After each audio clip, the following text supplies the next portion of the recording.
February 10th, 1722. Off the coast of Cape Lopez on the west coast of Africa, 3 ships lay silently at anchor while the fog had yet to clear. A terrible event that would go down in history was about to take place, but there was a silence before the storm, because even the waters of the ocean seemed to sense the danger. The commander of these 3 ships was the most dangerous, most successful, and most wanted pirate of his time. During his lifetime, he had captured more than 400 ships, a number that was among the highest ever reached by a single pirate in recorded history. In other words, one of history's most famous pirates was in command. His name was Bartholomew Roberts. That morning, he had no idea that he was about to fight the final battle of his life, or rather, nobody knew anything. In this video, I'm going to tell you about one of the greatest, most real, and least known naval battles in pirate history. You need to hear this because you will never forget it. This isn't an exaggerated scene like something from a movie. It's a fully documented story filled with cannons, laws, betrayal, and how one man planned his own death. Get ready for a truly chilling, mysterious, and extraordinary historical truth, because when this battle was over,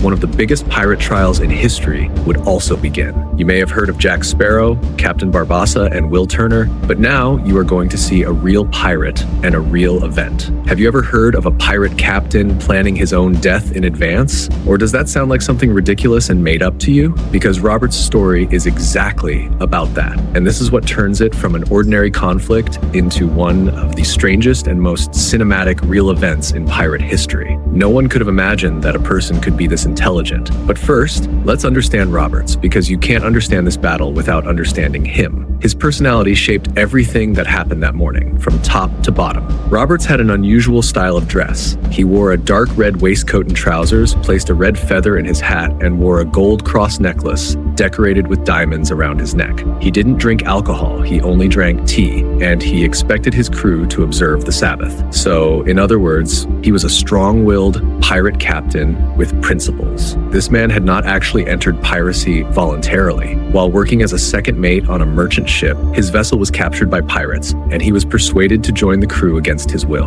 But within a few weeks, when their former captain died, the crew unanimously chose him as their new captain. That crew had no idea they were choosing one of history's most famous pirate captains. How could they have known? Roberts's first reaction was surprising. According to legend, he said, "Since I am to be a pirate, I may as well be a pirate rather than live honestly and poorly." This sentence summarized his entire career. In just 3 years, he captured more than 400 ships and disrupted Atlantic trade so severely that insurance prices in London had to change. And all of this happened because of one man in just 3 short years. Roberts's route was one of the widest pirate operations in history. He operated along a line stretching from the coast of Brazil to Newfoundland, and from there to the shores of West Africa. In a single year, he left his mark on the waters of 3 continents. This was an extraordinary level of activity, even for any naval fleet of the period. Roberts was showing his talent to the fullest across seas and oceans. In fact, you could say he was a genius. But what truly set him apart from other pirates was his personal discipline. He didn't drink, he didn't allow gambling, and he expected his crew to respect religious services. He was a contradiction, a ruthless plunderer, yet at the same time, a leader with an almost Puritan sense of discipline, a strange but interesting personality. This contradiction both frightened his crew and strengthened their loyalty to him. Because there was something rare on a pirate ship under Roberts' command: predictability. Everyone knew the rules, everyone knew the punishments, and everyone knew that Roberts stood by his word. His crew followed him with complete faith. The waves, harbingers of the terrible moments ahead, gently rocked the ships like a cradle. Roberts had another difference from other pirates. He ran his ship with almost military discipline. In fact, it wouldn't be an exaggeration to say that his system of discipline was even stricter. The pirate code he wrote was one of the most detailed documents in history. Roberts was a complete lawmaker. Gambling was forbidden on board. Candles had to be extinguished at 8 in the evening. A pirate injured in battle received fixed compensation according to the limb he lost. 600 pieces of 8 for an arm and 500 for a leg. Just think about that. These were battle compensations that didn't even exist in the Royal Navy. Important decisions were made by vote. Everyone received an equal share of food and drink. On Robert's ship, pirates had rights that the citizens of some countries could never even imagine having, and they possessed possessed those rights? Absolutely. This system made his fleet incredibly effective. The 3 ships anchored off Cape Lopez that morning were Roberts' small but deadly fleet, the flagship Royal Fortune,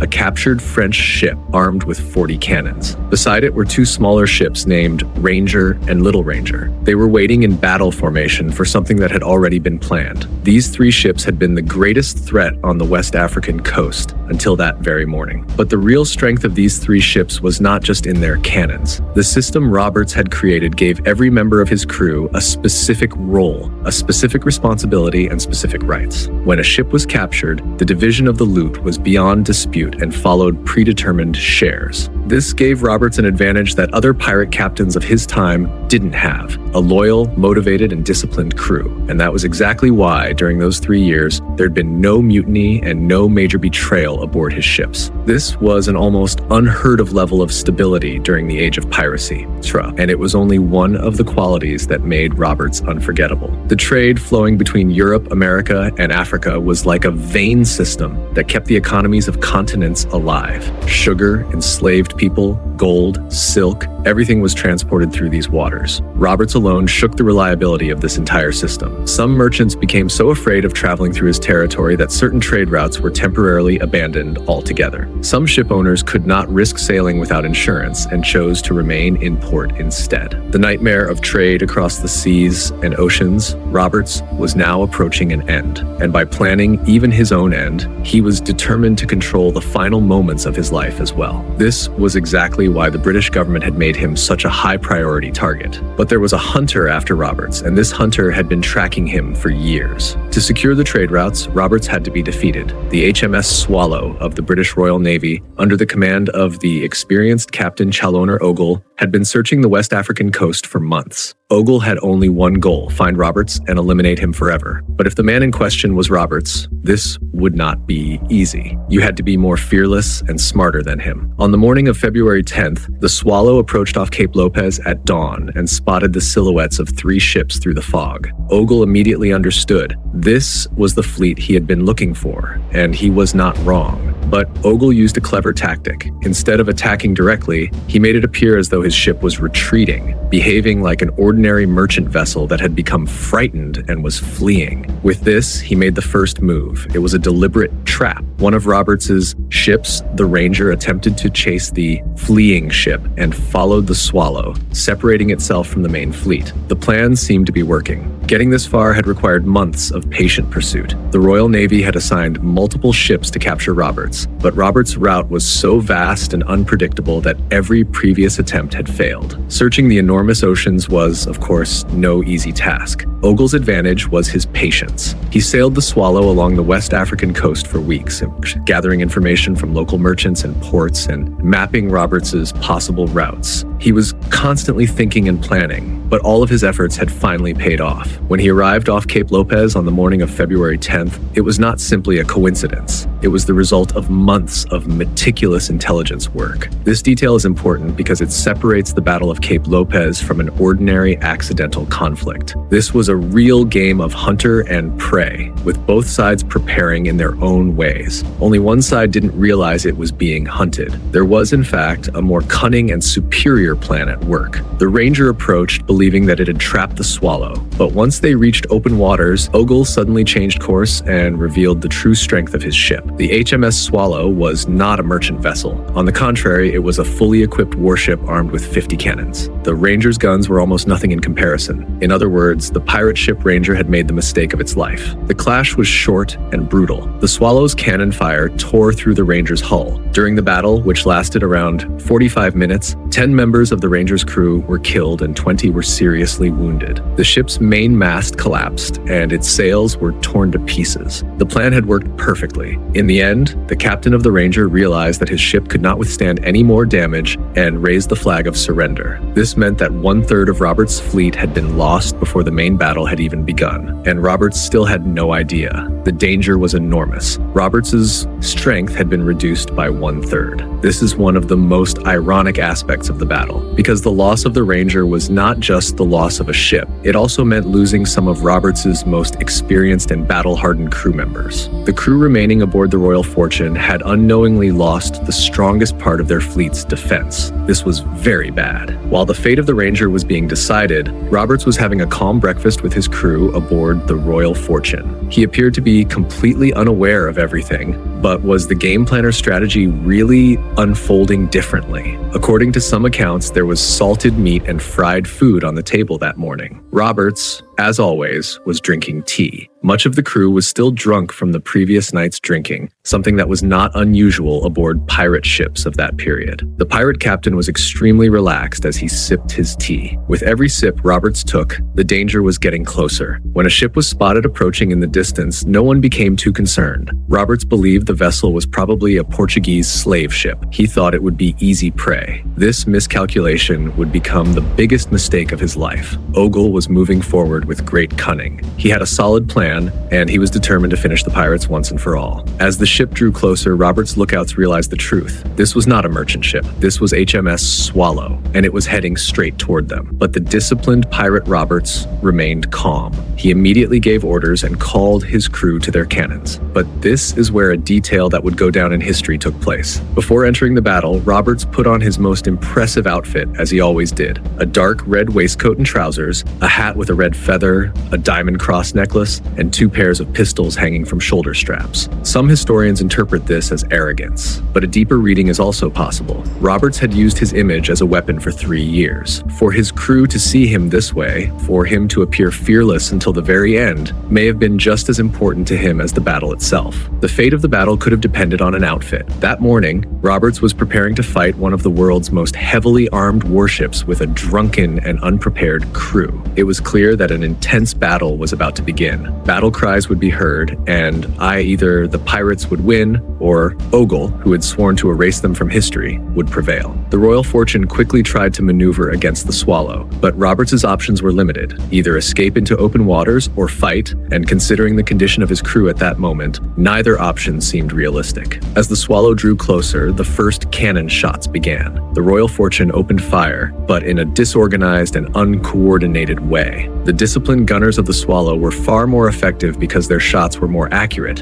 and before long, the Royal Fortune's steering equipment was hit. The ship lost its ability to maneuver. As if that were not enough, its sails were torn apart. The smoke became so thick across the deck that the crew could barely see one another. Complete chaos had taken over the Royal Fortune. The ship that had spread terror across the seas and oceans was now filled with fear. And in the middle of this chaos, the most dramatic moment of the battle took place, a moment that would never fade from memory and would be told for centuries. The battle lasted around 2 hours. During that time, the 2 ships repeatedly approached and moved away from each other, maneuvering again and again, exchanging a new cannon volley each time. While the crew of the Royal Fortune was slowly trying to recover from the effects of drunkenness, the disciplined gunners of the Swallow were systematically tearing Roberts' ship apart. They had only one goal: to send the famous pirate Captain Roberts and his crew to the bottom of the sea. The smoke had become so thick that almost nothing could be seen. According to some accounts, part of the crew could no longer even tell friend from enemy. Such intense chaos had taken over the deck that the battle seemed to be fueled by the whipping force of centuries of hatred and revenge. Roberts was standing on the deck of his ship, giving orders to his crew, when a volley fired from the Swallow struck him. A piece of grape shot made up of small pieces of iron and chain hit Roberts directly in the neck. That shot, that projectile, was about to become the end of one of the most famous pirates in history. One of the strangest details of Roberts' life now comes into play. Earlier, he had given his crew a clear instruction: if he died in battle, his body must never fall into enemy hands. He was to be buried at sea with all his weapons and clothes. This was the final wish of that magnificent pirate captain. The crew followed his instructions. Roberts' body, still dressed in his red clothes and wearing his diamond necklace and pistols, was thrown into the sea in the middle of the battle, which was still continuing. His final wish had been fulfilled. This means that the body of history's most successful pirate was never found. No grave, no ceremony, and no proof. Only the waves and an endless legend. Because even in death, Roberts had not surrendered himself to his enemies. The logic behind this instruction came from the legal realities of the period. If the body of a pirate captain was captured, British authorities would often publicly display it, cover it in tar, place it in an iron cage, and hang it at the entrance to a harbor, just as had happened to the notorious pirate Blackbeard. Roberts did not want to suffer that fate. He did not want to lose control even in death, and his crew gave him that final honor by carrying out his last wish. Some historians describe this moment as one of the most cinematic real events in pirate history, a man trying to protect his own myth even after his death. This was truly something remarkable and significant. Roberts' death immediately caused a collapse in morale aboard the ship. Their captain was dead. They continued fighting without knowing what to do. According to some sources, one group proposed blowing up the powder magazine and sinking the ship along with the Swallow, a desperate suggestion based on the idea that no one should capture us. It could have become a suicide attempt, but the majority opposed it. After a short period of chaos and argument, the Royal Fortune raised the flag of surrender. The battle had ended only a few minutes after Roberts' death. A fleet that had terrorized the Atlantic for 3 years had been completely neutralized in a single morning. Without the pirate Captain Roberts, the ship and its crew were as worthless as a feather in the air. The moment their captain died, they surrendered and brought all the victories of those many years to an end. Pirate Captain Roberts truly was a great man. Although he chose the path of evil, he was a successful, fearless, and brave captain, intelligent enough to plan even his own death. How many people can plan their own end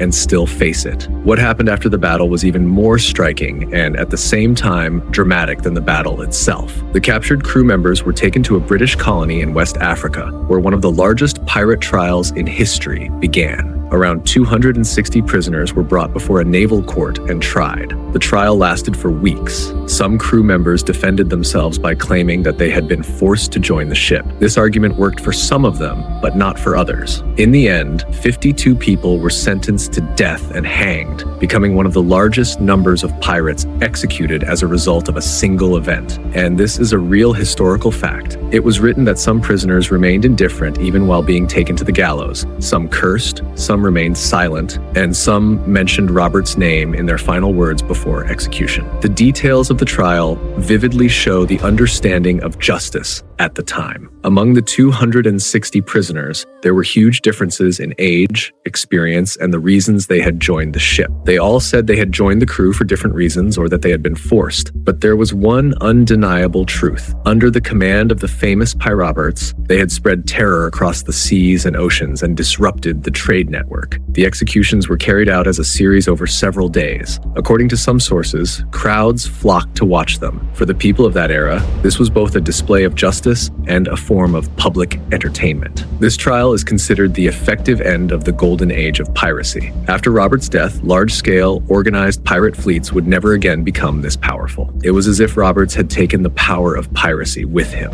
To make a comparison, Blackbeard's final battle was essentially a small-scale close-quarters fight, with two ships pulling alongside each other and the men fighting with swords. Charles Vane's escape, on the other hand, ended through maneuvering without any actual battle. But at Cape Lopez, 3 separate elements came together: a long-range cannon duel, a strategic trap, and a coordinated operation involving multiple ships. This scale was almost unique in pirate history. The famous pirate Roberts' final battle was worthy of his name. This battle was also a demonstration of the balance of power. Roberts' fleet was the strongest pirate force of its era, yet even it could not withstand a regular naval warship for long. This also summarizes why the golden age of piracy had to come to an end. In terms of technology and organization, regular navies were always superior in the long run, and fighting against states was never easy. The pirates' only advantages were surprise and fear, and that morning Roberts lost both. The situation had completely reversed. The outcome of this battle was not just the death of a pirate, it was the destruction of an entire era. It marked the beginning of a fundamental change in the security of Atlantic trade. Insurance markets relaxed, trade routes became safe again, and piracy began to be remembered not as a threat, but as an era that had passed into history, because the most famous, formidable, disciplined, stubborn, intelligent, and determined pirate had died. After that, no pirate crew ever had a captain like him again, and that is why piracy came to an end.